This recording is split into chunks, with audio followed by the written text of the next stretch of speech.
Tá. Não se assustem. Vamos abrir a Bíblia no Evangelho de João. Mantenha sua Bíblia aberta nos capítulos 5 e 6 do Evangelho de João. Estaremos mencionando alguns versículos desses capítulos na nossa meditação de hoje. Mas vamos nos dirigir ao Senhor em oração nesse instante. Senhor Deus, louvamos o Teu nome e agradecemos por tudo que Tens feito na nossa vida.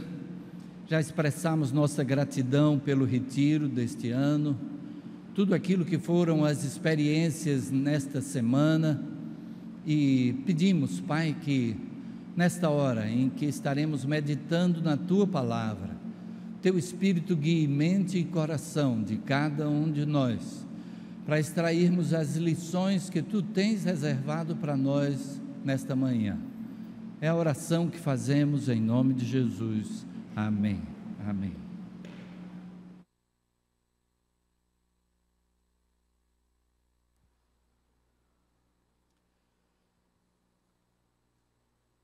Estamos dando início a uma nova série de mensagens, embora trabalhando um tema que temos já apresentado desde o aniversário da igreja em outubro passado. O tema daquela série de conferências foi Discípulo de Cristo, um estilo de vida. Esse foi o tema também do nosso retiro, Discípulo de Cristo, um estilo de vida. Vamos dizer juntos? Discípulo de Cristo, um estilo de vida. A série que estamos dando início nesta manhã tem como tema Siga-me. Siga-me, porque como discípulos de Cristo, nós nos propomos, nós nos dispomos a seguir a Jesus. Nesta manhã, eu gostaria de que estivéssemos meditando por que seguir a Jesus, ou por que não deixarmos de seguir a Jesus. Nesse texto nós vemos o Senhor Jesus falando às multidões, e as multidões estavam admiradas pelo ensino de Jesus, eles admiravam Jesus como mestre. Vou começar citando um versículo que não está neste texto, em Marcos capítulo 1, verso 22, o texto diz: e maravilhavam-se da sua doutrina, porque os ensinava como tendo autoridade e não como os escribas. Jesus era admirado como mestre, o ensino de Jesus era apreciado por todos, mas Jesus era também admirado porque ele operava milagres. Aí no capítulo 5, nós temos Jesus curando o paralítico de Betesda, e a narrativa desta cura é bastante interessante, porque a gente vai ver mais adiante que o apóstolo João se refere aos milagres de Jesus, às curas que Jesus operava como sinais de algo maior, de algo mais importante. Aquelas curas, aqueles milagres apontavam para um fato superior. Neste momento, a gente tem o Senhor Jesus chegando ali no tanque de Betesda, e havia muitas pessoas enfermas. E Jesus se dirige a uma daquelas pessoas, dirige-se a um homem, e pergunta àquele homem: queres ser curado? É interessante que aquele homem não pediu a Jesus, aquele homem não precisou sequer demonstrar fé em Jesus, aquele homem cria no poder miraculoso daquele tanque, e de como havia a crença de que um anjo descia e agitava a água do tanque, e o primeiro que entrasse naquele tanque seria curado. E quando Jesus pergunta àquele homem se ele gostaria de ser curado, ele simplesmente diz: eu não tenho quem me leve, eu tenho dificuldade de locomoção, quando a água é agitada, outro chega antes de mim. E Jesus simplesmente diz a ele: levanta-te, toma o teu leito e vai para a tua casa. E aquele homem se vê curado, se levanta, apanha o seu leito e vai para casa. Só que era um sábado, e ele estar na rua carregando o seu leito começa a chamar a atenção, porque é que ele estava fazendo aquilo. O Senhor Jesus era admirado pelo povo, pelos sinais, pelos milagres que operava. E verso 2 do capítulo 6 diz: grande multidão o seguia, porque via os sinais que operava sobre os enfermos. Multidões o seguiam, porque viam os sinais que ele operava. Eu gostaria de chamar a atenção para um outro versículo, ainda no Evangelho no Evangelho de Marcos, que é no final do ministério do Senhor Jesus, quando ele se despede dos seus discípulos. Ele diz: estes sinais seguirão aos que crerem. Os sinais é que haveriam de seguir aos que crescem, não o contrário, porque a fé em que ele é o Filho de Deus, o Messias, o Salvador, isso é que seria mais importante do que os sinais, porque esta fé teria um resultado de eternidade. Aquele que viesse a crer em Jesus como Salvador e o recebendo como Senhor da sua vida, teria como resultado vida eterna. Aquele que crê no Filho tem a vida eterna. Mas aqueles milagres seriam passageiros. Aquelas pessoas que viessem a ser curadas haveriam de morrer um dia, e haveriam de morrer por algum tipo de enfermidade, uma insuficiência cardíaca, pulmonar, um AVC, de alguma forma o corpo que vai se deteriorando aos poucos haveria de deixar de funcionar. O milagre, a cura que Jesus operasse seria temporária. Mesmo quando pensamos em milagres que não dizem respeito a curas, à saúde, por exemplo, a multiplicação dos pães, nós aprendemos a fé em Jesus com aquele sinal, mas nenhum de nós comeu daqueles pães. Mas eles eram sinais de algo maior, de quem era Jesus, do que é que Jesus veio fazer, qual a sua missão, a importância da sua missão para cada um de nós. Graças a Deus que a irmã Marlene, neste retiro de carnaval, entendeu que havia algo de muito mais importante, superior a tudo que ela tinha planejado para esse período. E ela veio a entregar a sua vida nas mãos do Senhor Jesus Cristo. As multidões também seguiam a Jesus porque havia interesse material. Nós mencionamos a multiplicação dos pães, e de fato aqui no capítulo 6, versículos de 1 a 14, esse milagre está relatado. E as multidões que seguiam a Jesus, seguiam pelo seu ensino, mas agora existe um motivo a mais. Jesus pegou 5 pães e 2 peixes e multiplicou para uma multidão que o número registrado na Bíblia é de 5.000 homens, fora mulheres e crianças. Não sabemos exatamente quantas pessoas se alimentaram, mas depois desses milagres, as pessoas ficam mais ávidas por seguir a Jesus.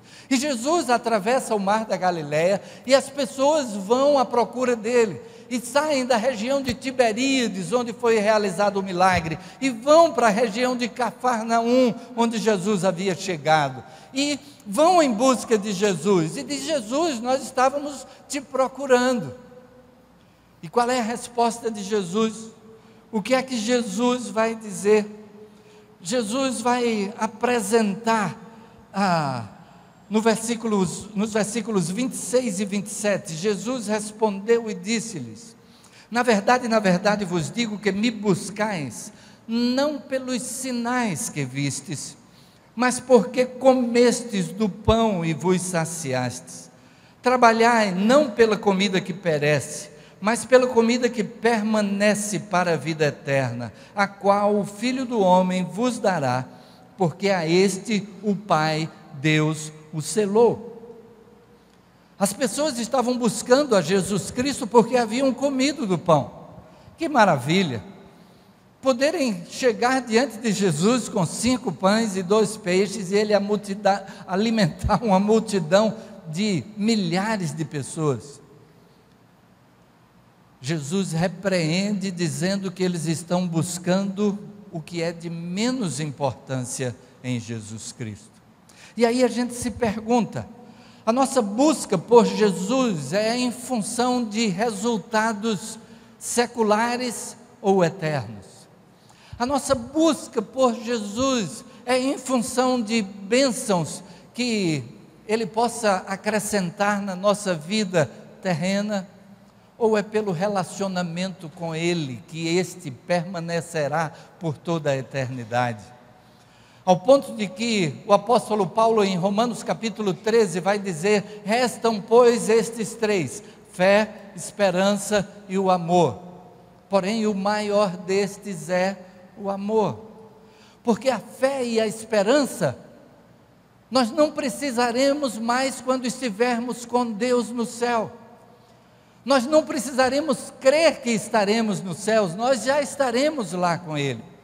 Nós não precisamos ter a esperança da glorificação, de estarmos junto com Deus, nós já estaremos na sua presença, mas continuaremos vivenciando o seu amor, continuaremos desfrutando do seu amor. As multidões então admiravam Jesus, mas agora Jesus começa a apresentar alguns temas que vão mudar um pouco essa realidade. Jesus se apresenta como Filho de Deus. Capítulo 5, verso 18 diz: por isso, pois, os judeus ainda mais procuravam matá-lo, porque não só quebrantava o sábado, mas também dizia que Deus era seu próprio Pai, fazendo-se igual a Deus.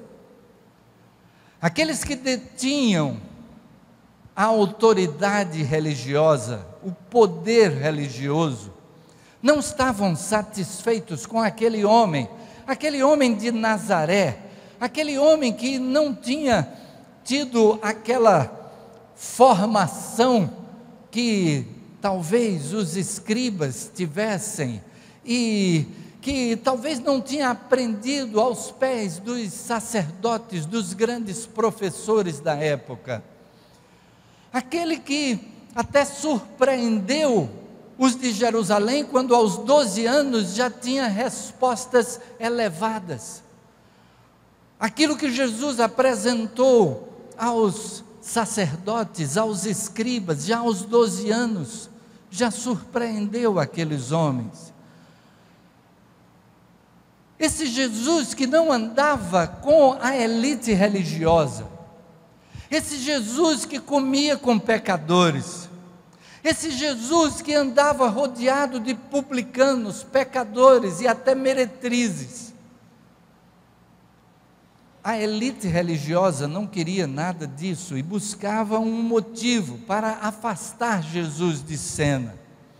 E agora Jesus se apresenta como Filho de Deus. Eles queriam matá-lo. Capítulo 6, verso 35, Jesus se apresenta como o pão da vida. Jesus lhes disse: eu sou o pão da vida, aquele que vem a mim não terá fome, e quem crê em mim nunca terá sede. Ele vai apresentar ainda um desdobramento disso que se torna mais sério. Mas parando nesse ponto, a gente pensa no que é a nossa satisfação em Cristo. Cristo disse: aquele que vem a mim não terá fome, o que crê em mim não terá sede. Na nossa vida, o que é que nos satisfaz? Com que é que estamos ou estaremos satisfeitos? A mídia apresenta a nós a insatisfação. Você não pode estar completo, você não pode ser plenamente feliz se você não tiver este modelo de carro, se você não tiver um imóvel como este, se você não usar uma roupa desta grife. Eu lembro de uma música já razoavelmente antiga, que dizia: vista a camisa da grife de Deus, imprima na sua vida a grife de Deus. Mas o mundo apresenta então que você precisa ter aquele tênis, ou aquela camisa, ou aquela calça daquela marca.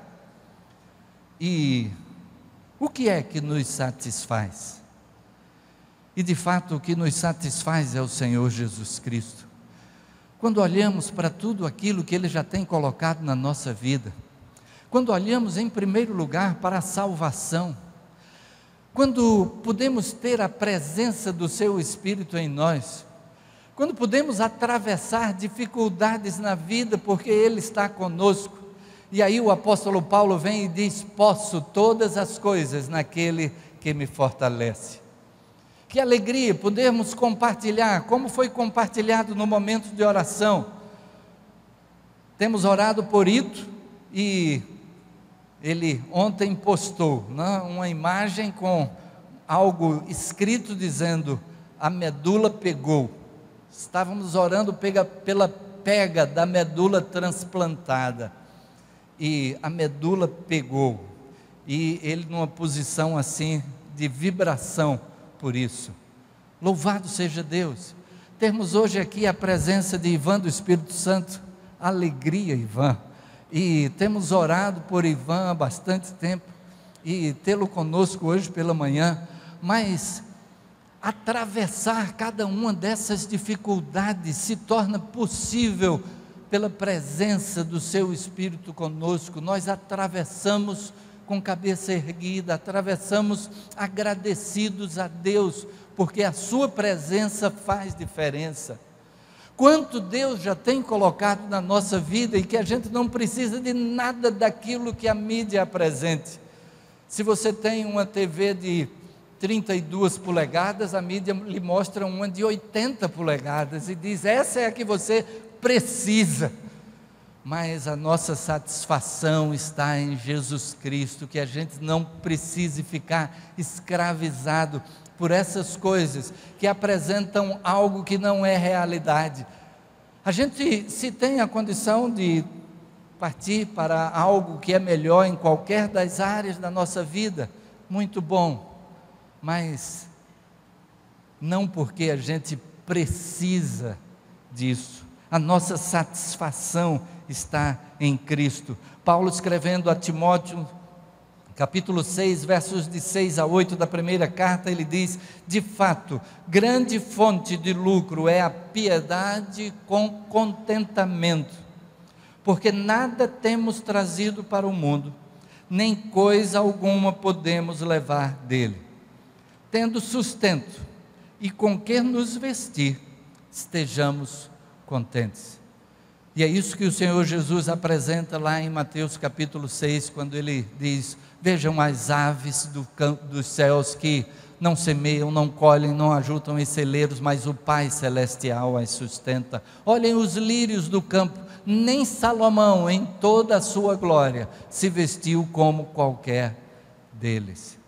A nossa satisfação em Cristo, por quem Ele é, pela Sua presença em nós, por meio do Espírito, e tudo aquilo que Ele já tem abençoado a nossa vida.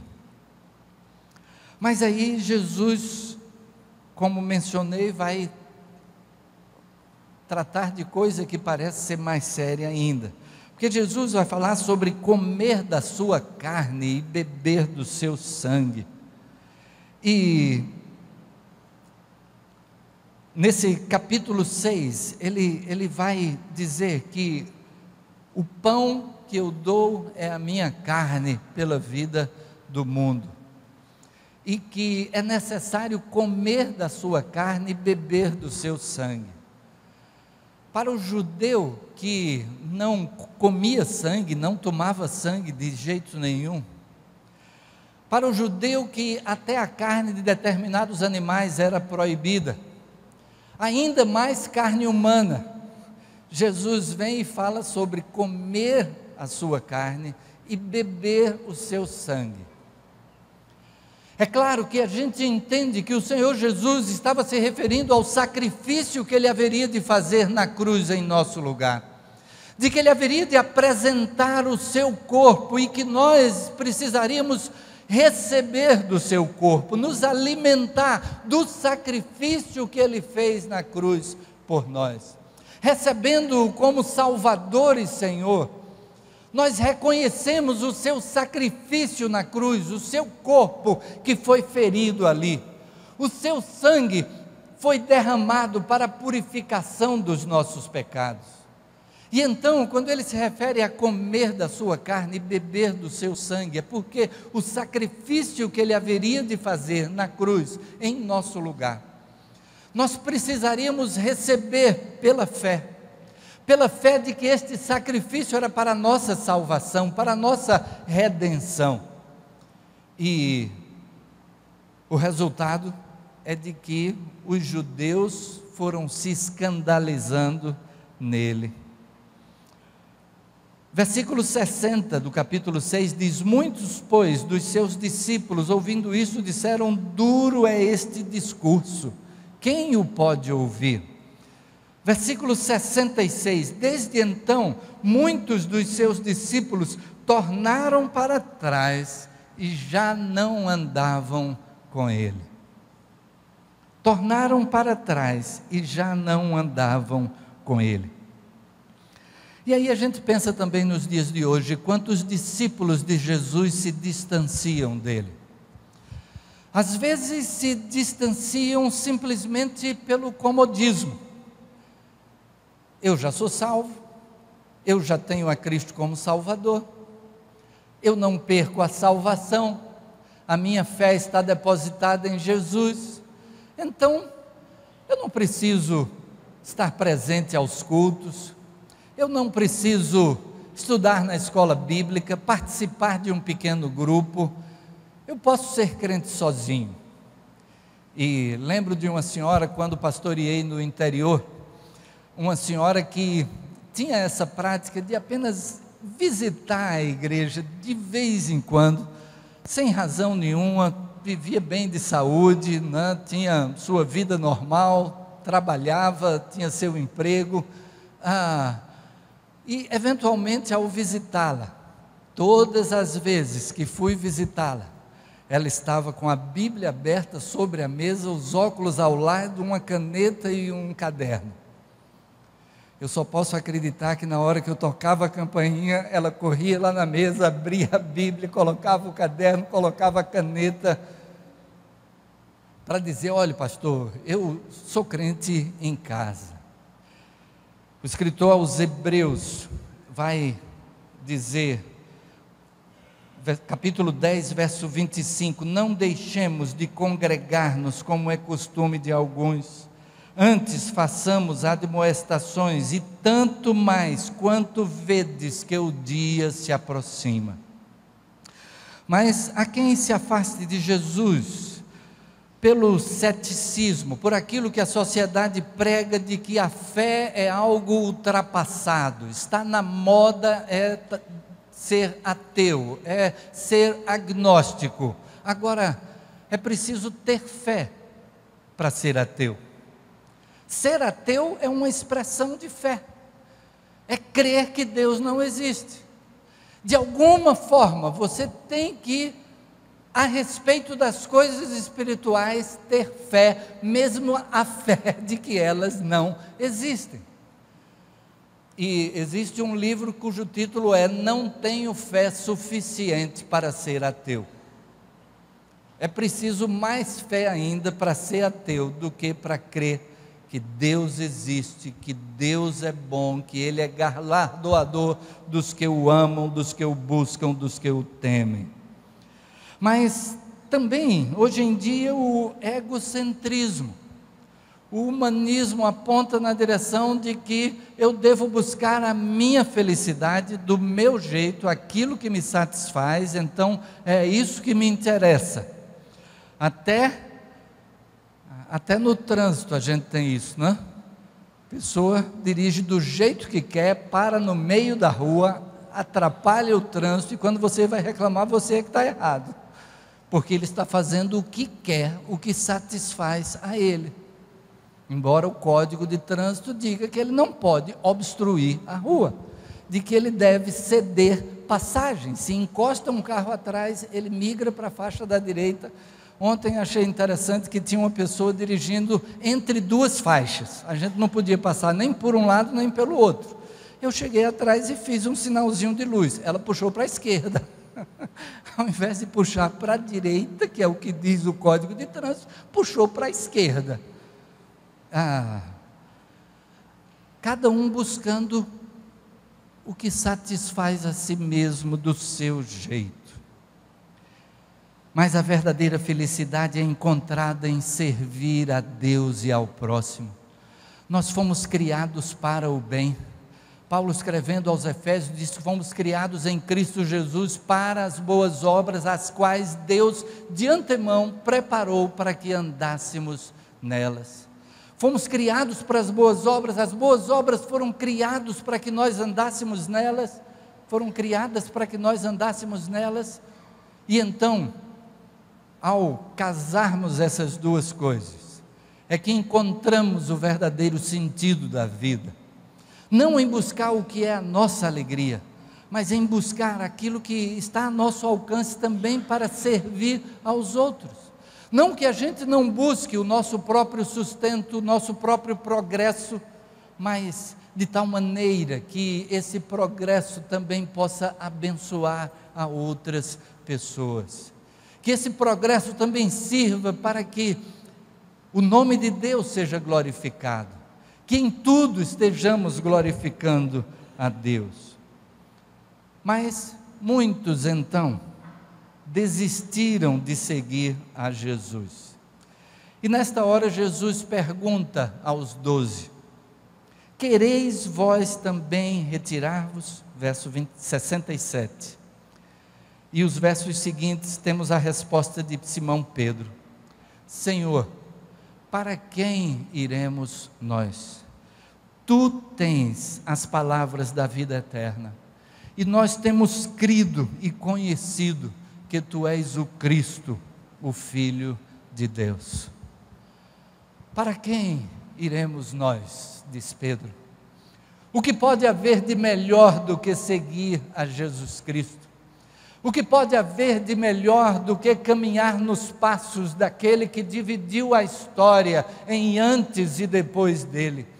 O que pode haver de melhor do que servir aquele que entregou a sua vida em nosso lugar, assumindo condenação que era nossa, para que nós pudéssemos ter vida em abundante, vida eterna? O que há de melhor do que seguir aquele que foi o nosso Criador, que sabe o que é melhor para nós, que sabe o que podemos fazer, o que está a nosso alcance, e Ele não pede nada além do que podemos. Na quarta-feira passada estávamos fazendo um estudo no culto de oração a respeito daquele momento quando